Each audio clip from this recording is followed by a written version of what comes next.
Hello there. Today I want to give you starting DMs a little advice on running maybe your first D&D game. Before I do that, can I get you to throw a like on this video? And if you enjoy this type of content, go ahead and subscribe to the channel. You will help this channel grow and thrive. And it is always, always appreciated by me. Thank you. All right. Having said that, fall in, maggots.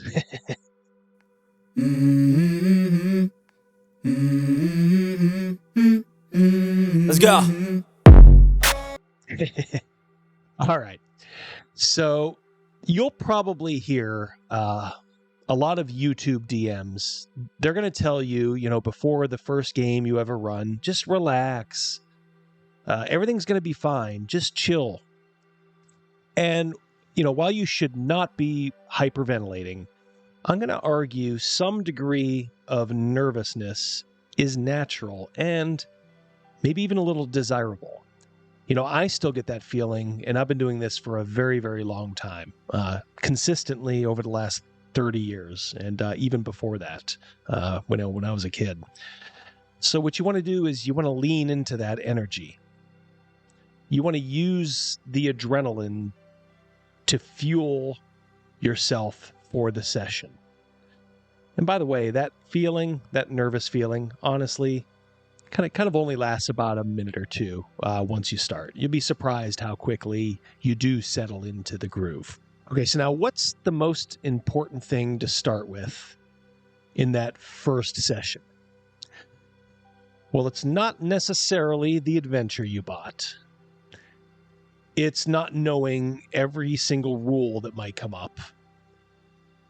It's understanding who the characters fundamentally are, their relationship to the world, and what their relationship is with each other. It never starts with a monster or a villain, though it will go there. It starts with the characters, and it radiates outward from them to the NPCs, and then finally to the villains. You should not be fretting over, the big bad villain in the first session, unless it's going to be a very, very short adventure.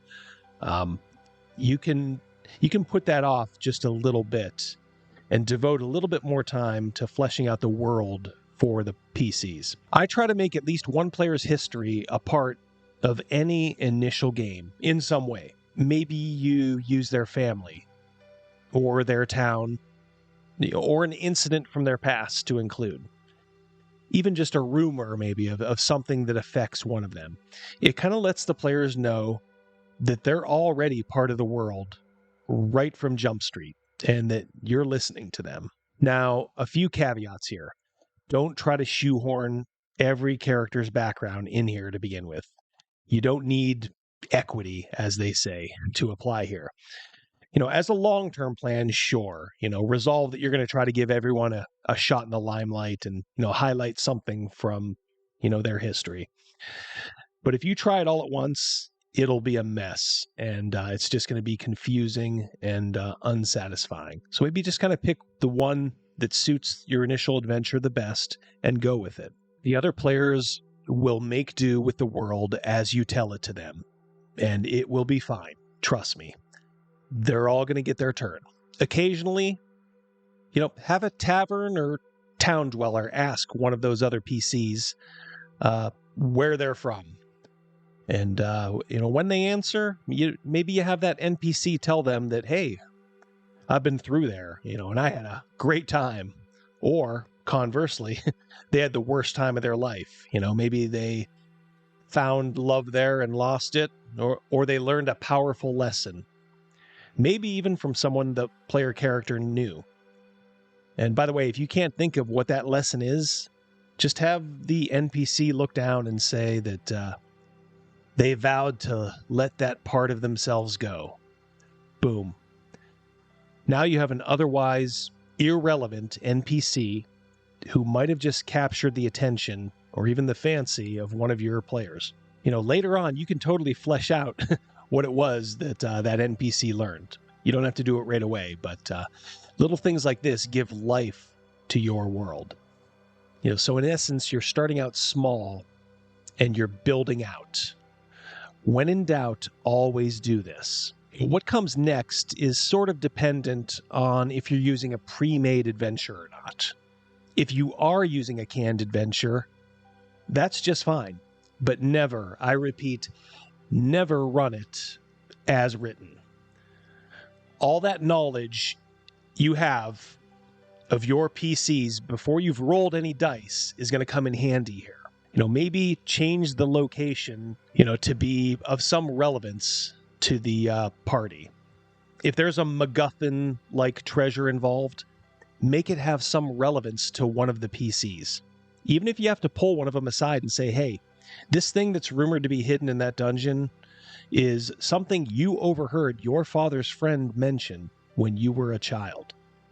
You're struggling to remember the exact details of what he said, but you just can't remember for now. Now, if there isn't a hook like that, you can always add it in addition to the written treasure. So let's take a step back and actually talk about what you might need from an organizational point of view, a practical point of view. Now, obviously, dice and, the rule books and in person, a DM screen is just fine, but not mandatory. Let's talk about something I consider absolutely crucial. And it's going to only take about 20 minutes or so to prep, but it will make you a better DM, period. Chances are you're not that great at thinking on your feet, or maybe you are. But assuming you're going to be great at ad-libbing in D&D can be a humbling experience, trust me. Don't tempt the fates to laugh at you and listen what I'm about to tell you.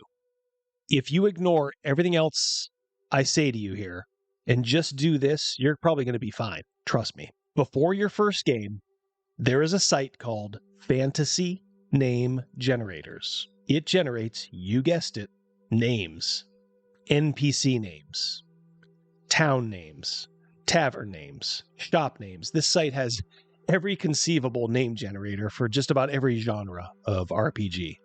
You can break down the names by culture, too. It's amazing. Now, I know what you're thinking. I don't need that. I'm quick on my feet. But when you're trying to balance a couple of different balls behind that DM screen, and one of the PCs innocuously asks, hey, what's the name of that inn that we're staying at again? You'd be surprised at the sheer panic that's possible if you're caught flat-footed. You may get away with saying the Purple Sweater Inn once, but pretty soon, your players are going to realize you're just looking around the room for cues because you've drawn a complete blank. Worse, you may end up using the same name twice, then having to convince your players, no, really, it's a chain of taverns like Chili's. Honestly, that's not going to work.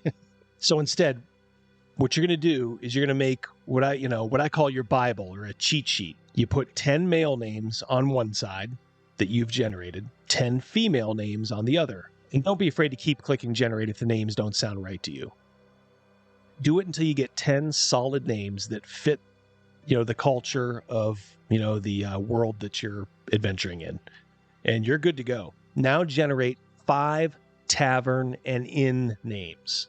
Also, generate 5 town names. Now, even if you're thinking that you already know what's around there on the map, they may ask an NPC where they're from, and you'd be surprised how much use this sheet is going to have for you. Keep it very, very handy. You don't want to be rustling around when the players ask you the name of something or someone. You want to confidently glance down for a half a second and boldly tell them that the bartender's name is Simon Bosco, who proudly tells you that he's from the village of Astoria. You quickly circle that name on your sheet, and when you have a spare moment, you pencil in next to it, any pertinent information. This is going to prevent you from using something twice, at least by accident, and it'll kind of help keep track of your NPCs, too. When it's filled up, you just generate another complete sheet, and then staple the two of them together, and it's up to you whether you want to, continue using the original until it's completely done, or you want to switch over to the next one. I can't tell you how important this is as a tool for a beginning, or actually any DM for that matter. I still use them. All right, so the players give your game its protagonists. The monsters and the other bad guys give it the antagonists. But believe it or not, your NPCs are what actually give it life. They're the means for you to deliver the tone and the message of your game. Now, by message, I'm usually talking about a classic morality lesson, not an overt agenda. Never be the GM that says, hey, I have this great idea for a campaign, and then proceed to detail exactly what's going to happen and, where it's going to go. It's certainly possible to, dial up someone as the main villain and have their plot unfold exactly as you conceived it. But your players are going to decide how effective that villain is with that plot. So you got to be ready for changes. Which leads me to something I said in an earlier video. Your ability to listen to your players will be the defining factor in how effective you are long-term as a DM. Are they falling too easily into the trap that's laid out in the adventure? That's great. Or maybe it's not. Maybe give them one last chance to notice, albeit at a higher difficulty. Are they onto your plot right away? Don't panic. They probably do deserve some kind of reward, especially if they're figuring stuff out in character. Now, YouTube DMs always talk about a session 0. What is a session 0? It's kind of like a jam session before your first actual play night. You kind of talk about the world and the characters. I'm not a huge fan of this, believe it or not. There's nothing wrong with it, but sometimes I think it can actually sap the energy of that first get-together. Now, if you're going to forego getting together beforehand, having a session 0, you will have to have clear communication through other means. What each character is, and crucially, if they have any relationship to another character. You can also spend the first half hour of the very first session, going over everyone's character individually to solidify your understanding and see if there's any last minute changes to be made. As I said, there's nothing wrong with a session 0 get together per se, but sometimes I think it's just a little bit overrated. If you can accomplish the communication via email or message or phone call, that's fine. Then maybe have a group resource, like a Discord server, or even just a text chain for any public information that needs disseminated to the group. All right, so now let's talk about the rules. And using just D&D as an example, you really need to just know how combat works, at least generally, and how skill checks work. You need to be able to look at a monster's stat block with some degree of certainty. You do not need to memorize how much damage you take from poison. Now, if one of the NPCs you have, that's you're planning on having skulking around, is a poisoner, then of course, brush up on that. But chances are these little used rules can be grabbed on the go when needed at the last minute. You may have a player who's a bit of a rules wonk anyway, which is a great resource.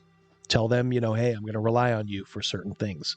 But also, and this is important, make sure to tell them right away that there may be times when you override the rules as written, which is your prerogative as a DM. Don't let anybody tell you differently. Even if you have no intention to do so, make it very clear that there are times when you invoke this right and your word is final. Now, no player should have a problem with this, especially if you're not delivering that in an imperious way, and if they do, I don't know, you may have a troublemaker in the midst. Keep your eye on them. But also conversely, don't be a DM that screws players over again and again by ignoring the rules. You're going to lose them pretty quickly.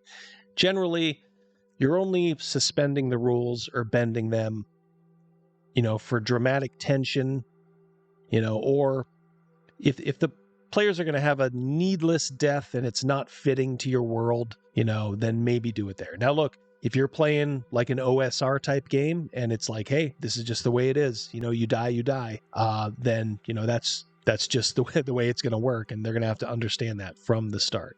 Now, from the first session, there's some staples you can use to get that group together. The classic is the old meet at the inn. And, don't ever let anyone tell you can't use it. You can, but there's probably better ways to do it. I always like to have players have a connection with each other. At least one other, and maybe more. It honestly works better having most of the PCs somehow connected, with one another and then maybe have one lone wolf in the group rather than just a pack of lone wolves. You have them all hired for the same job. It's a great way to get them to know each other or reconnect or to solidify bonds. The time-honored caravan duty. That's going to get the PCs together, earning some money, and of course, fighting off the inevitable attack together. Something about that, he who sheds blood with me today is my brother, or something like that. Or maybe the PCs are hired to do something less than legal, but maybe not outright evil. By the way, don't run a game with evil PCs, especially if you're just starting out.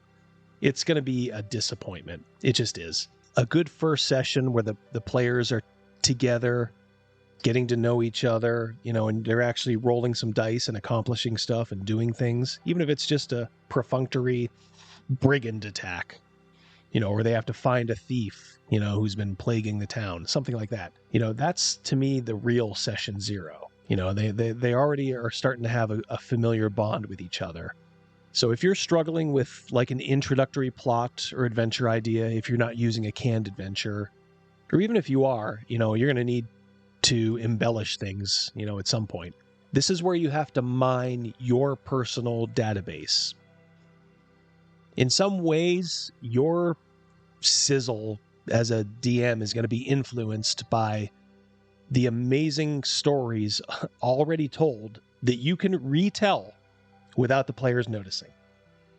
You may want to lean on classic books, Shakespeare, movies, TV shows. The more obscure, the better. One thing you don't need, and this is very prevalent nowadays, is you don't need to have 1,000 voices, like Matt Mercer. Beware the critical role player who wants you to perform like a circus seal. You do not need to have, a repertoire like a professional voice actor. You just need to clearly tell the group who is talking and just deliver that information in a straightforward manner. If you want to lighten, or deepen your voice, depending on, whether a man or a woman is talking, that's great. That's really all you need to do. Don't let anybody convince you otherwise. I'd be a little wary of somebody who's, wanting you to be a little too much, like a voice actor and not just a normal DM who can deliver a story, for them to discover and change. All right. So that should cover it. Now, yes, you'll need the rules and the dice and an adventure, or at least the outline of an adventure, a few bullet points. But what you really need is your ear to listen. And that cheat sheet that I mentioned, put a post-it note in the monster manual where some of the basic human villains, such as brigands, warriors, maybe a low-level wizard are. Do this and you're going to be good to go for your first session. Remember, too, to always try, if you can, to say yes as much as possible to any player ideas, but always be thinking of ramifications for those actions, good and bad, and how it might affect the game world. All right, that should do it. Advice from a DM with over 30 years experience. Make that sheet. Seriously. Good luck. Thanks for tuning in. That's all for now. Remember, if you can, like and subscribe to this channel. It means a lot. Take care, and until we meet again, good day. What qualifies you to be a U.S. Senator? You have 60 seconds. Hi, good night, everybody.